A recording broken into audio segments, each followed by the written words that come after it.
I'm Jose. I'm coming from Argentina. I like to take some consideration from the talks, the previous ones. One that is, I will talk from the previous presenter, is that we are not going to talk about open data only. I came from the open source free software branch of things, so I like to think about cloud native not only in terms of data, okay? I will think about this in terms of open,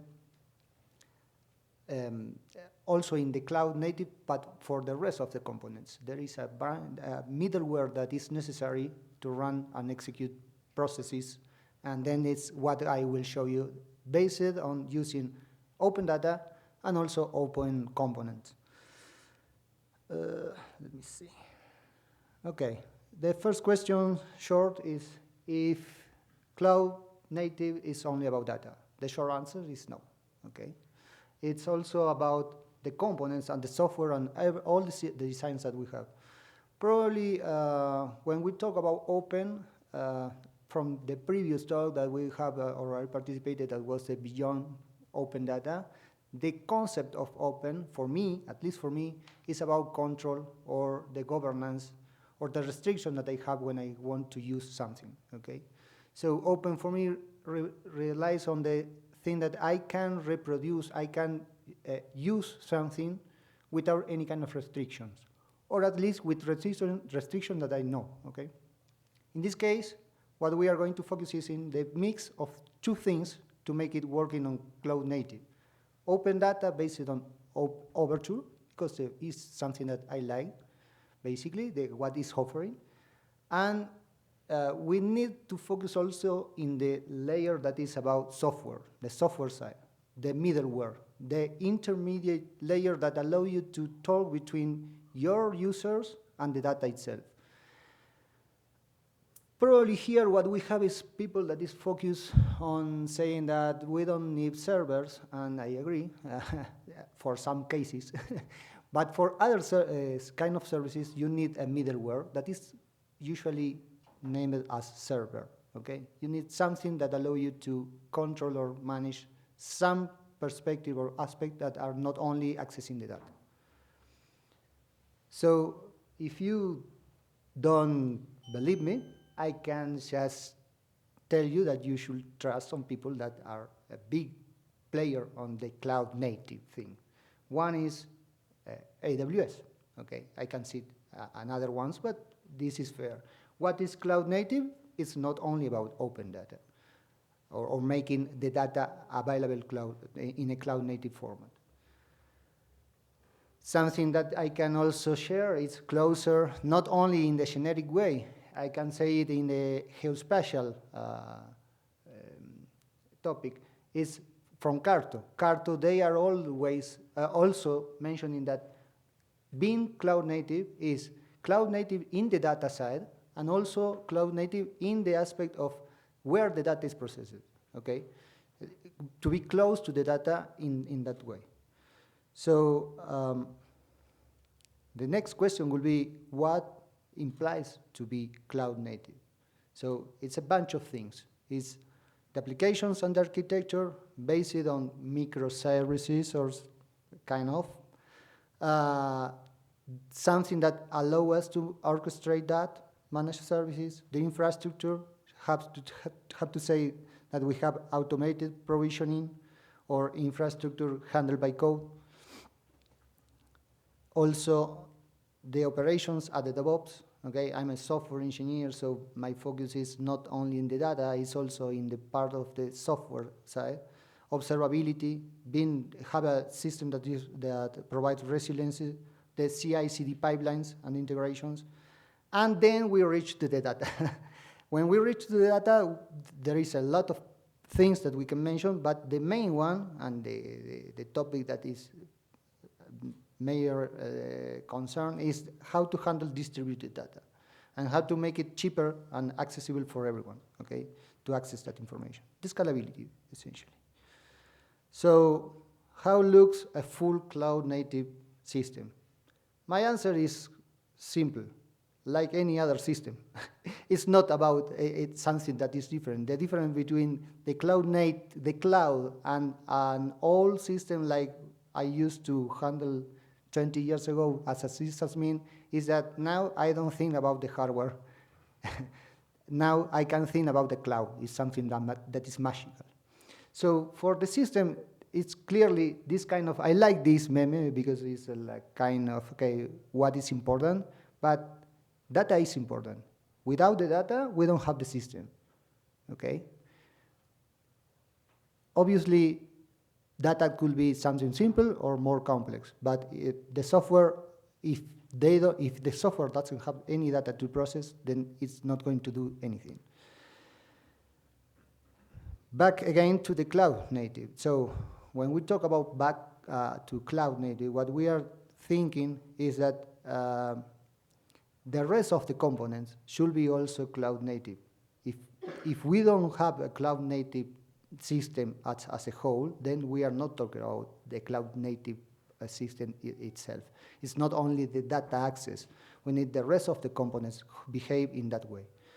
So the point is that if we reach to the idea that cloud native implies more things and not only the information, the proposal that we have is that we, when I say we, it's because we are two, not one, but we are working in two with companies that allow us to implement this kind of stuff in the terms of community, in the terms of open source, that we are doing the proof of concept of what we wanted to show you is that it's possible to access, to build currently your own SDI or your own middleware or facilitator layer that allow you to have a cloud native system with cloud data and also the cloud components.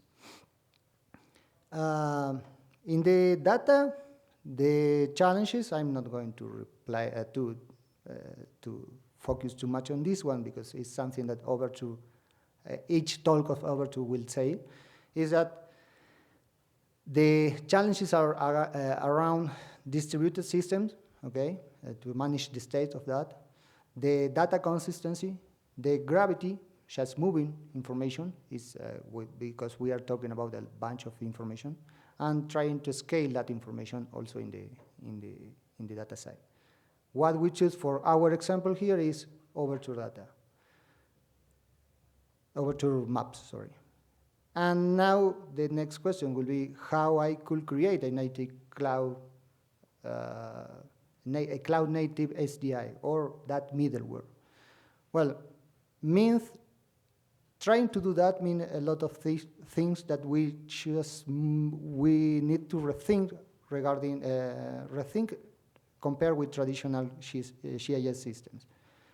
The main ones are the microservices architecture, the orchestration of that, the cloud storage, and the streaming, okay? For that, what we propose is to use GeoServer Cloud. I don't know how many of you are users of GeoServer, but it's the main, I will say the main mapping server system that is on open source, okay? If you go to private, you will have GeoServer, and if you go to open source, you will get probably GeoServer as the main stream. The new flavor on that is GeoServer Cloud. What we have in GeoServer Cloud is that it's a fit because it's based on microservices, it's Dockerized. Sorry if it's too technical, but it's part of the software side. It works in Kubernetes and allow you to auto-scale the services that you can provide, okay? Think on this. On cloud-native data, what you want is to auto-scale the access to the data, okay, in a distributed way. So you don't think about if it's 500 terabytes. In the services, you will expect to do the same thing. In the middleware, you will expect to have the components to grow as much as your demand of the requests or services are incoming, and then to reduce if you don't want to use or if you don't have any kind of demand on the services. So today, really, with GeoServer, in the vanilla, it's really hard to maintain something that auto-scale. The cloud version, or the flavor, the GeoServer Cloud version, allows you to auto-scale the system using all the capabilities and features that you have from a code base that is existing from last 20 years. Okay, we are not changing GeoServer. We are just improving that, as I mentioned here, it's still GeoServer with all the features, but supercharged, okay? So that will allow you to, and some point here is that implements different spatial data source readers, Cloud-Native, that is Cog, and also now, that's last 2 weeks, is GeoParquet. That will allow you to interoperate, for instance, in the case of using Overture Maps data, the shears ID, and then you can interoperate information crossed with your own information. But also it allows you to interoperate with another system based on OGC services, because we are not interested only on an integration or interoperability between systems based on IDs. We want also machines talking between them based on a service that is a standard, okay? Why to do this middleware? Because we, in all the talks that we have, or we have, people is interested in getting the data, but we are missing the part about the business. We cannot forget that companies that already are using or doing GIS stuff, they are focused on currently using services that are standards. So we need to close the gap between the new things that are coming with the existing ones. And that's why we are focusing on the business side and this middleware as a facilitator between the connection of both things. So what happened? In December last year, we created a simple proof of concept where what we did was just create a GeoServer vanilla just because it was going to be simple. We wanted to change the mindset and see if it's possible to do this. With the idea of creating some WFS Overture Map server, okay? I'm a solutions engineer. I don't like to code. I prefer to avoid coding myself. I'm a builder. I have the creator over there that likes more coding. So what I did was a creation of the tools that I needed and only that. In this diagram, the only thing that I built was the WFS Overture Map server based on WFS implementation that was in Python. And then I connected Overture with that server, and in front of that, I connected in a cascade GeoServer. Okay, that allow me to show all the features that you can access in a dataset collection of Overture in a way that is OGC standard. It could be WMS or it could be WFS. That proof of concept was done in December. And then talking with my colleague here, that is Gabriel, we discovered that, well, this is a few examples of what you can do. Is if you check on the images, you will see a browser client that is using WMS, but also you have cookies accessing the WFS, and then you have some CQL filter that allow you to choose which features that you have there. The next step was, at the end of that talk, was in the Phosphor-G in Belém. The next proposal was just to say, okay, if you want to share, let me, okay. It was going to be a much complex thing. The title of this was, of my presentation, is Unleashing the Complete Power of Massive Cloud-Native, because we are combining Cloud-Native data with Cloud-Native services. When I was thinking about implementation, I say, okay, I will do it just with something that I can handle that is recreating, using the same code base or same code and services, and just to show that it's possible to expand the amount of services that we have with horizontal autoscaling. And that's the purpose of the talk. But then, discussing with my colleagues, there was a better way to do it. It was, instead of trying to replicate the service that WFS Overture Maps server allows me to access the information, I say, okay, we can create the data set inside of GeoServer. Last month, part of the work that was done by Gabriel, it was creating the GeoParquet data store that allows you to connect directly to the S3 buckets, and then you can get the S3 information directly from there. So at some point, if you want, you will be able to expose OGC services for the data that is in Overture without any kind of support of the storage. You don't have to pay it. Basically, you will be using their buckets just to show what you want.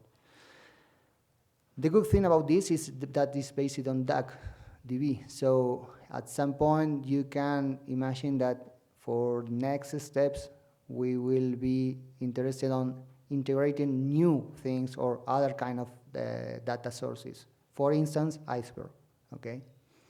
That will allow us to bring not only raster, that currently is the COGS, or GeoParquet, that is vectorial. We will be able to also include scientific data sets if we include, or tabular information if we use Iceberg for that. So here what you can imagine is that everything will work in a way that you have more than one service responding, okay? And why to do this if I can rely on a service provider? Control, or the chance to be able to reproduce this, okay? In the use case of many companies, they cannot rely, or they don't want to to attach to a service provider. They want to attach to their own servers or their own infrastructure. So this kind of stuff allow you to do a connection or implementation that is not impossible, okay? There is a trick. There is only one thing that we are learning also in the process. And you can imagine that accessing the cloud directly is not easy. And the latency in the network is the thing to improve. Just to make it usable, you need to apply some stuff like caching strategies for getting some information of the S3, or to be close to information in the implementation that you have in your servers. So here are some screenshots about the GeoParquet support. It's open, you can use it. For those that are familiar with GeoServer, this just move on the next releases. In GeoServer Vanilla, it's also included because the GeoTools is working. So the GeoParquet is part of GeoTools. So it's implemented. And then the only thing that you are not going to have in that implementation is that the vanilla itself, it's not going to scale as GeoServer Cloud does, okay? So it doesn't make any sense. It's like having a cloud native data provision, but you don't have the cloud native services that can scale. Then some screenshots. This is direct access for S3 from the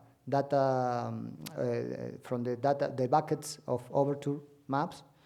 Here, what is rendering is the raw data of the GeoParquet. And if you would like to see this in action, I can show you with a quick demo.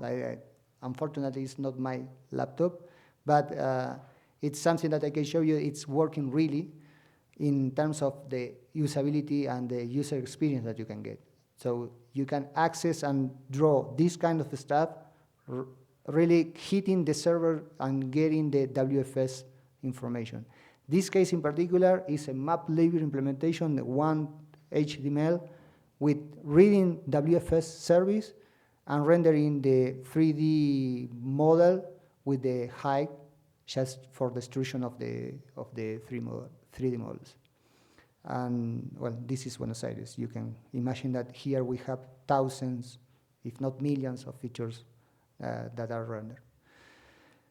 Just because I like also, and it's that what I really enjoy is I congratulate Overture Maps because of the approach that they have for sharing this information, and then just be part of the Overture, showing that, and thank you for your attention, and any questions, I'm open just to answer.